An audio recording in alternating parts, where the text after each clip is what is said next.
Before we dive into the revolution itself, let's set the scene in the mid-1700s. North America was a collection of 13 British colonies, stretching from Massachusetts down to Georgia. These colonies were buzzing with life, economically prosperous, culturally vibrant, and politically restless. But beneath this surface of growth, tension was simmering. After the costly French and Indian War, Britain was buried in debt. King George III and his parliament decided the American colonies should help pay it off. Their logic? We protected you from the French, now you help us recover the costs. So they started rolling out taxes, the Sugar Act, the Stamp Act, and the Townshend Acts. But the colonists weren't having it. Their response was powerful and became a rallying cry. No taxation without representation. They argued, how can you tax us if we don't have a voice in Parliament? We're not your subjects. We're your partners. This single phrase captured the growing defiance and became the heartbeat of a revolution waiting to happen. Over the next few years, this anger brewed into organized resistance. Leaders like Samuel Adams, John Hancock, and Patrick Henry began rallying people against British authority. Then, in 1773, the Boston Tea Party lit the fuse. When British ships sailed into Boston Harbor with taxed tea, a group of colonists, disguised as Native Americans, dumped it all into the sea. It was a bold act of defiance. Britain's response was swift and harsh. They passed the Coercive Acts, or as the colonists called them, the Intolerable Acts, shutting down Boston's port and stripping Massachusetts of its self-governing rights. The message was clear. London demanded obedience, but the colonies demanded respect. By 1775, the situation had reached a boiling point.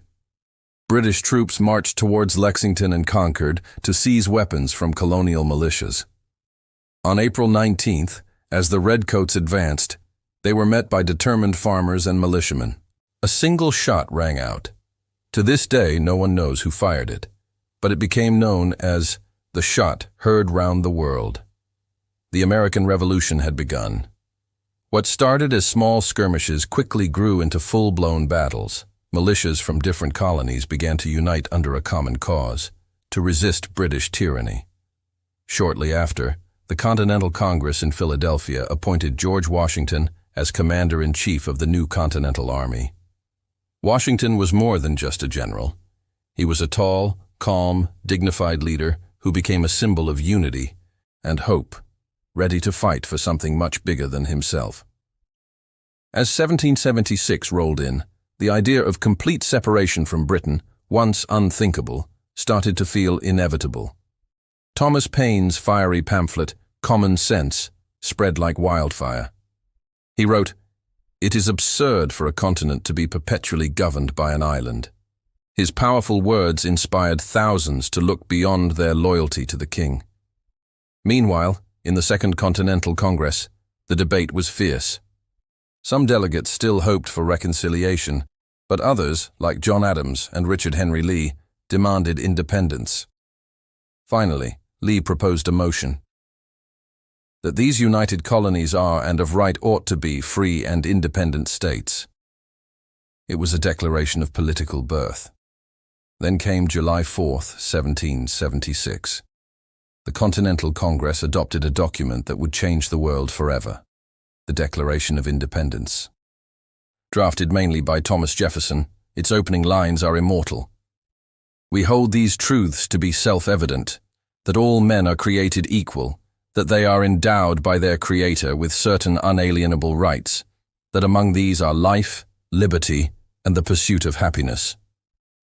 For the first time in history, a nation declared that government's power comes not from divine right, but from the consent of the people it governs.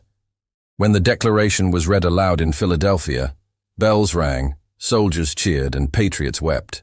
They knew this was more than just words on paper. It was a pledge of their lives. The fight was no longer about taxes, it was about freedom. After the declaration, Britain launched a massive counterattack, sending one of the largest military forces in its history. The American army, poorly trained and ill-equipped, suffered devastating early defeats. Washington's army was pushed out of New York, and for a moment it seemed like the rebellion might collapse. But Washington's leadership shone brightest in the darkest hours. On a freezing Christmas night in 1776, he led his troops across the icy Delaware River for a surprise attack on Hessian mercenaries in Trenton. This daring victory was a crucial boost to morale. The war raged on with victories and defeats on both sides, but the true turning point came in October 1777 at the Battle of Saratoga. American forces, led by General Horatio Gates, defeated an entire British army. This wasn't just a military victory. It proved to the world that the American cause was legitimate. That victory at Saratoga got Europe's attention. France, Britain's old rival, saw a chance to weaken its enemy. In 1778, France officially recognized the United States and joined the war as a powerful ally. Later, Spain and the Dutch Republic also joined the fight against Britain. French support was a game changer. Military experts like the Marquis de Lafayette and Baron von Steuben helped train the Continental Army, transforming it from a ragtag militia into a disciplined fighting force. America was no longer alone in its struggle. By 1781, the war was nearing its climax. The British General Cornwallis moved his army to Yorktown, Virginia, setting up a base near the coast. Washington saw his chance. In a brilliant strategic move, he coordinated with the French Navy, which blockaded the coast, while American and French troops surrounded Cornwallis by land. He was trapped. After weeks of siege on October 19, 1781, the British army surrendered. The war was effectively over. As the defeated British soldiers laid down their arms, a military band reportedly played a song called "The World Turned Upside Down," and indeed, it had. Though the fighting stopped in 1781, official peace took 2 more years. Finally, on September 3, 1783, the Treaty of Paris was signed. Britain formally recognized the independence of the United States of America. The new nation's borders were set from the Atlantic Ocean to the Mississippi River. What had started as a tax protest had given birth to a new country, but winning the war was only half the battle. Now they had to govern a new nation. The 13 states, initially united under the weak Articles of Confederation, struggled. There was no strong central government, no national tax system, and states were drifting apart. So in 1787, leaders met once again, this time to draft the United States Constitution. This remarkable document created a republic built on the ideals of liberty, equality, and democracy, ideas forged in the fires of revolution. The American Revolution wasn't just a war. It was a revolution of ideas. It championed human rights, popular sovereignty, and freedom of conscience, concepts that would inspire future revolutions in France, Latin America, and around the globe. But it also began with a deep paradox. While the Declaration proclaimed, "All men are created equal," the institution of slavery continued, and women and Native Americans were left out of that promise. It would take centuries of struggle to extend those ideals to all, but the foundation was laid in 1776. When we look back at 1776, we see more than a battle between armies. We see a battle between ideas.